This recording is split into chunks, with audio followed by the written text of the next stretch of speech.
असली नहीं करेंगे, असली नहीं करते। ये बात सब नहीं करते कि हम ये खाएंगे और ये करेंगे तो जहन्नम में जाएंगे और ये करेंगे इस तरह करेंगे तो जन्नत में जाएंगे। ये बात सब नहीं। इसलिए मेरे भाई और बुजुर्गों, अकीका करना है, खतने का बोझ नहीं करना। अकीका करेंगे इंशाअल्लाह। इसलिए फरमाया कि 7 दिन का जब बच्चा हो जाए अकीका किया करो। अच्छा भाई। और उसका सही से नाम रखा करो और उसके सर में जितने बाल हैं सारे बालों को मुंडवा कर, सारे बालों को छील करके उतने मिकदार में सदका किया करो। चांदी का सदका किया करो, चाहे वो आधा भरी चांदी हो, चाहे वो 1 भरी चांदी हो। आप बच्चों का हकीका कीजिए, आपका बच्चे को कभी बीमारी नहीं पकड़ेगा, आपका बच्चा सेहतियाबी होगा, आपका बच्चा हाफिज़ कुरान आलिम दीन होगा। क्यों? इसलिए कि इनकी जिंदगी शुरू से ही सुन्नत के मुताबिक हुई है। याद है, पैदा हुआ एक कान में अज़ान कही गई, दूसरे कान में तकबीर कही गई और तहलील की गई। यानी बड़े बुजुर्गों के जबान से कुछ चीजें चबा करके उसके मुंह पे डाल दिया जाए ताकि मेरा बच्चा भी आलिम दीन बने, मेरा बच्चा भी अल्लाह का वली बन जाए। जब ये बच्चा 2.5 साल का हो जाए, बोलने लगे, तो सबसे पहले इसे अल्लाह सिखाइए और सबसे पहले नबी का नाम सिखाइए और सबसे पहले कलमा सिखाने की कोशिश कीजिए। जब वो बच्चा 4 साल का हो जाए, लिहाजा आप मत भेजिए, क्यों? कुरान कहता है इक़रा बिस्मि रब्बिकल लज़ी खलक़। अल्लाह के नाम के साथ पढ़ाइए, अल्लाह के नाम के साथ तालीम दीजिए। जिस तालीम के अंदर अल्लाह का नाम होगा, याद उस तालीम को सबसे पहले अहमियत देने की कोशिश कीजिए। याद आपका बच्चा सबसे पहले कुरान करीम पढ़े, आपका बच्चा सबसे पहले आपका बच्चा हदीस पढ़ा करे और सबसे पहले आपका बच्चा अकायद पढ़ा करे, कलमा पढ़ा करे। क्यों? इसलिए कि कुरान ऐलान करता है। ऐसा नहीं है कि मेरा बच्चा अगर 2.5 साल का हो जाए, 3 साल का हो जाए और उसके सीने में और उसके पीठ में बैग दे देते हैं, टाई लगा देते हैं। ये अंग्रेजियत है। हम लिबास पहना करके उसको स्कूल भेज देते हैं कि अरे बेटा तुम चले जाओ DOG डॉग बोले कुत्ता पढ़ो, CT कैट कर बोले बिल्ली पढ़ो। और जब तुम बड़े हो जाओगे, मैं मरने लगूंगा, जब मैं मरने लगूंगा और मैं बिस्तर में रहूंगा तो मेरे बिस्तर के करीब में आना और तुम वहां कहना कुत्ता बिल्ली। यही पढ़ाएगा, यही करेगा। और अगर वो बच्चा शुरू में कुरान पढ़ा, अगर वो बच्चा शुरू में हदीस पढ़ा, अगर वो बच्चा शुरू के अंदर वो अकायद पढ़ा, अगर वो बच्चा शुरू के अंदर कलमा पढ़ा, अगर वो बच्चा शुरू के अंदर सुभान अल्लाह याद किया, अल्हम्दुलिल्लाह याद किया, कलमा याद किया, चाहे वो बच्चा डॉक्टर हो जाए, चाहे वो बच्चा इंजीनियर हो जाए, चाहे वो बच्चा प्रोफेसर हो जाए, कसम खुदा की जब माँ नज़ा के आलम के अंदर होगी, जब बाप नज़ा की हालत के अंदर होंगे, तो फिर वही बच्चा आएगा जो अव्वलीन के वक्त में अगर वो कलमा सीखा था और अव्वल के वक्त में अगर वो कुरान शरीफ सीखा था, वो अव्वल वक्त में ही वो हदीस शरीफ सीखा था, तो वो बाप के सामने में बैठकर, ये माँ के सामने में बैठकर वो बच्चा कुरान करीम पढ़ेगा। और ताकि वो सूरह यासीन पढ़ने की वजह से, सूरह वाक़ियात पढ़ने की वजह से, सूरह मुल्क पढ़ने की वजह से उनके बाप की रूह सही से गुजरेगी और सही से निकलेगी और उसके अंदर एहसास भी नहीं होगा। मगर ये होगा कब? जबकि हम अपनी औलाद को शुरू के अंदर हम कलमे की तालीम देंगे, हदीस की तालीम देंगे और कुरान की तालीम देंगे, अकायद की तालीम देंगे, तभी जा करके हमारे घर के अंदर भी एक दीनी माहौल पैदा होगा और दीनी फिज़ा। भाई करेंगे इंशाअल्लाह, भाई करेंगे इंशाअल्लाह। सबसे पहले तालीम देने की कोशिश कीजिए। आप मकान मत बनाइए, आप दुकान मत लीजिए और आप जमीन मत खरीदिए। आपको अगर थोड़ी सी पैसा है तो आप उस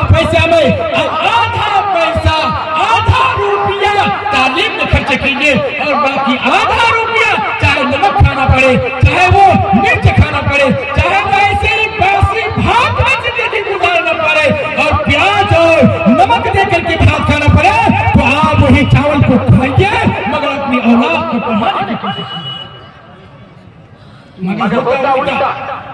आज उल्टा हो रहा, तालीम में कोई खर्च नहीं, तालीम में कोई खर्च नहीं। मदरसा वाला कहे कि आप 1000 रुपया कम से कम आप मदरसे में ये अपने बच्चे के लिए, आपके बच्चे की तालीम के लिए खर्च कीजिए।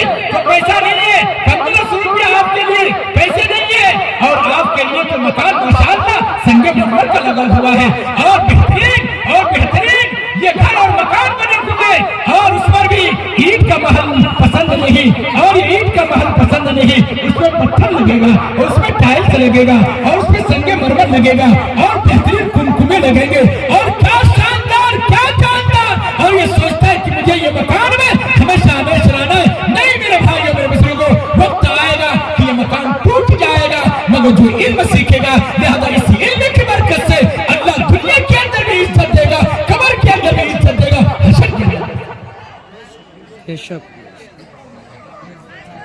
ये ऊंचे ऊंचे बंगले, ये ऊंचे ऊंचे बंगले कुछ काम के नहीं है, कुछ काम के नहीं है। ये निशान बंगले, ये निशान बंगले कुछ काम के कुछ काम के नहीं है। दुनिया के मुसाफिर, दुनिया के मुसाफिर, मंजिल तेरी कब्र है, मंजिल तेरी कब्र है। इसलिए ठाट का महल बनाकर, ये शानदार महल बनाकर, ये दुकान बनाकर कुछ होने वाला नहीं। आप तालीम के ऊपर खर्चे कीजिए, बच्चों के ऊपर खर्चे कीजिए, ताकि मेरा बच्चा तालीम पाए, ताकि मेरे बच्चे के अंदर सलीका हो, पेशाब करने का तरीका हो, और चलने का तरीका हो, और समझने का तरीका हो। बड़े आए तो किस अंदाज से मुलाकात करे उसका तरीका हो, लिहाजा माँ के सामने जाए तो क्या बात करे उसका तरीका हो, लिहाजा कहीं और किसी मकाम पे जाए तो किस आदाब के साथ बैठे, सारे बच्चों को मालूमात हो। ये कब होगा? जब बच्चों को बच्चे को हम कुरान सिखाएंगे और बच्चे को इंग्लिश सिखाएंगे, मगर सबसे पहले कुरान सिखाएंगे, सबसे पहले अकायद सिखाएंगे, और सबसे पहले हदीस सिखाएंगे। तब जाकर के आप उसको डॉक्टर बनाइए, इंजीनियर बनाइए, प्रोफेसर बनाइए, जो बनाना है वो बनाइए। कोई शरीयत मना नहीं कर रही है, मगर इस्लाम के दायरे में, इस्लाम के दायरे में ये नहीं कि हम कुरान तो पढ़े और हदीस तो पढ़े, हाफिज कुरान भी तो हो गए, और हम ये नाज़रात भी तो पढ़े, और अगर हम स्कूल में चले गए तो मेरे यहाँ जो दाढ़ी थे, लिहाजा दाढ़ी को कट कर दिया, और जो हमारे शरीर लिबास थे वो शरीर लिबास भी खत्म कर दिया।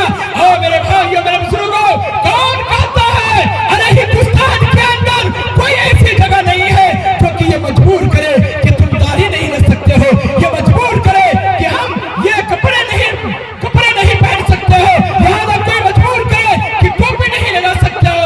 मैं मिसाल दिया करता हूँ, मैं किसी नेता के बारे में नहीं, मैं किसी का पार्टी का आदमी नहीं हूँ। अल्हम्दुलिल्लाह मुझे कोई पार्टी की जरूरत नहीं है, मुझे कोई नेता की जरूरत नहीं है, मैं स्टेज के अंदर बोल रहा हूँ। लिहाजा मैं ये कहना चाहता हूँ, ऐ मेरे भाइयों मेरे बुजुर्गों, आप भी मोबाइल देख रहे होंगे, आप भी मोबाइल का रिसर्च कर रहे होंगे कि एक असदुद्दीन अवैसी पार्लियामेंट के अंदर जहाँ के हर तबके के लोग मौजूद होते, कट्टर से कट्टर इंसान मौजूद हुआ करता है, मगर वो असदुद्दीन अवैसी लिहाजा पार्लियामेंट के अंदर भी टोपी और कुर्ते के साथ रहता है, जो सारे लोगों को नजर आता है। इसलिए कोई नहीं मना कर सकता, मगर अफसोस होता है मुसलमानों, अफसोस होता है मुसलमानों, हम कलमा पढ़ने के बावजूद भी और हदीस पढ़ने के बावजूद भी, अगर शरीयत इजाजत देती है कि तुम अफसर बना करो, तुम डीएम बना करो, तुम कलेक्टर बना करो, और तुम इंजीनियर बना करो, तुम डॉक्टर बना करो, यहाँ तुम प्रोफेसर बना करो, तुम मास्टर बना करो, मगर किसी किताब के अंदर ये बात नहीं मिलती है, लिहाजा किसी किताब के अंदर ये बात दर्ज नहीं है। तुम ये किताब पढ़कर और ये कुरान पढ़कर या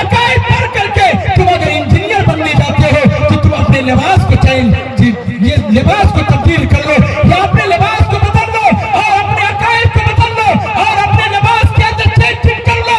लिहाजा किसी किताब के अंदर नहीं मिलती है।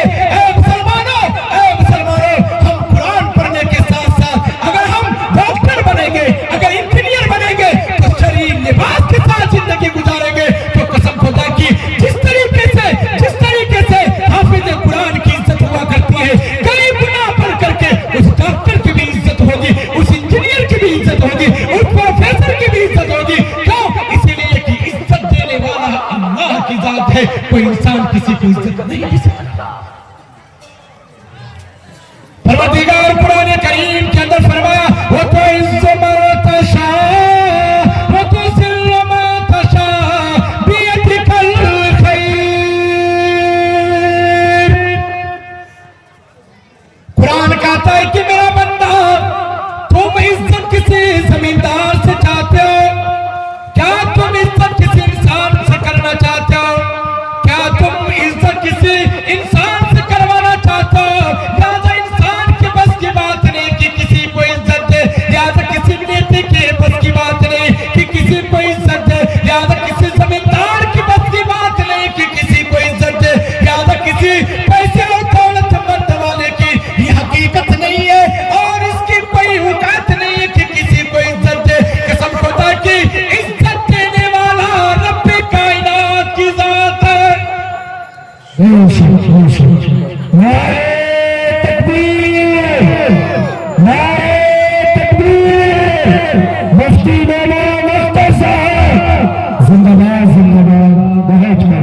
इसलिए मेरे भाइयों, आप अपनी औलाद को तालीम के साथ साथ तरबियत दिया कीजिए। किताबों के अंदर मौजूद है, सबसे बेहतर बाप वो है और सबसे बेहतर माँ वो है जो अपनी औलाद की सही तरबियत करे और उसके लिखने पढ़ने में और उसके चलने में, खाने पीने में, हर जगह में उसकी सही से तरबियत किया करे। सबसे अच्छा बाप है। ये नहीं कि बाप अगर दुकान बना दिया, बाप अगर जमीन खरीद दिया, बाप अगर मकान बना दिया कि वाह वाह इसको बाप कहते हैं। कसम खुदा की कोई किताब के अंदर ये बात नहीं है। अरे किताब के अंदर ये बात है, किताब के अंदर ये बात है कि जो आदमी अपनी औलाद की सही तरबियत करेगा, ताकि वो अपने चचा का भी एहतराम करे और अपने फूफी का भी एहतराम करे और अपने भाई का भी एहतराम करे और अपने रिश्तेदार का भी एहतराम करे, अपने पड़ोसी का भी एहतराम करे और अपने समाज वाले का एहतराम करे। लिहाजा वो सबसे बेहतर बाप है जो अपनी औलाद की सही तरबियत करेंगे इंशाअल्लाह। भाई करेंगे इंशाअल्लाह। और नाम भी सही रखिए, नाम का असर जात में पड़ता है। अगर किसी का नाम चंद्रा रहता है, चंद्रा वो चंद्रा बनी करता रहता है। क्या करता है? चंद्रा बनी करता रहता है।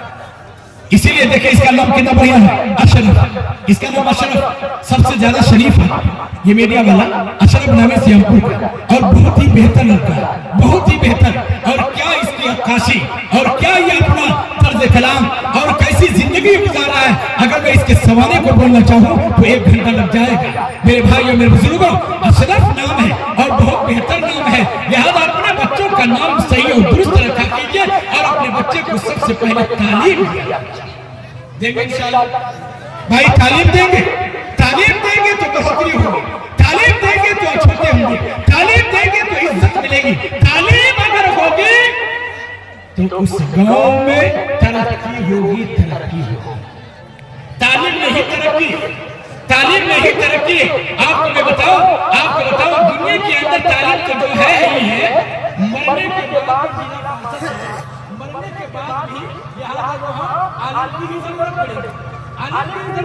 पड़ेगी।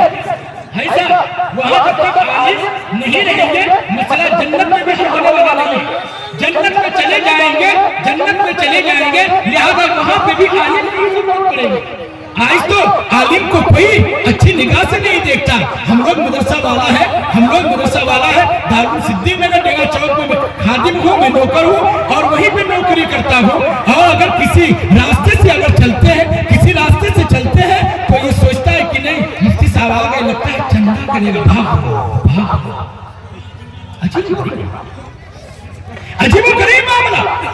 आज उलमा से लोग कट रहा है, अरे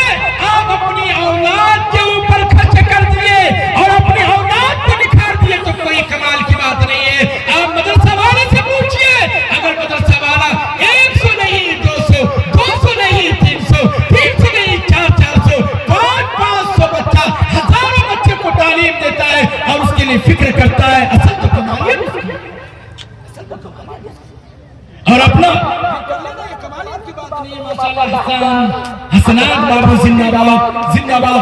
देखिए इनको अकल कम है, मगर ये समझता है कि तालीम में खर्च करेंगे लिहाजा मेरी अकल बढ़ जाएगी, और अगर तालीम में खर्च करेंगे मेरी सेहत बढ़ जाएगी। मैं तालीम में अगर खर्च करूंगा और यतीम और गरीबों के ऊपर अगर मैं खर्च करूंगा लिहाजा मेरी जिंदगी के अंदर सुधार हो जाएगी।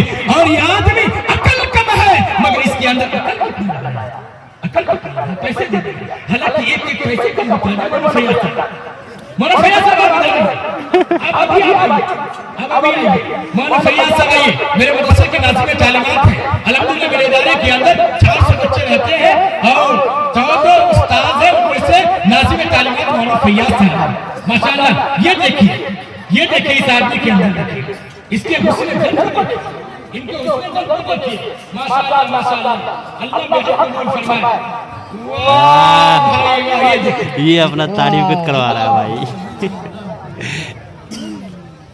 मास्टर शाकिर क्या मास्टर शाकिर मास्टर शाकिर से 10 टका गजब बेइज्जती है। या अल्लाह उनका जो डीए पीए या अल्लाह जो सब बढ़ता है या अल्लाह तू भी देता करके बढ़ा दीजिए। वो 10 टका दिया है, ये 10 टका दिया है। अल्लाह बेहद कबूल फरमाए। तालीम के नाम पे माशाअल्लाह ये मास्टर शाकिर साहब ये 10 रुपया दिए हैं। अल्लाह बेहद कबूल फरमाए। अल्लाह उनको अकल चाहिए, अल्लाह और रोशनी अता फरमाए। ये अल्लाह दीन की रातों में तरक्की अता फरमाए। आमीन सुम्मा आमीन। माशाअल्लाह माशाअल्लाह। ये देखिए ये हसनात बाबू पुरंदा का है, अकल कम है मगर इनके जज्बात बहुत ऊंचे हैं और आलिम उलमा का कदर करता है और पढ़ने लिखने वाले का कदर करता है। अगर हो न सके कि थोड़ी देर के बाद ये कुर्ता भी उतार के दे देगा, इनके अंदर ये जज्बात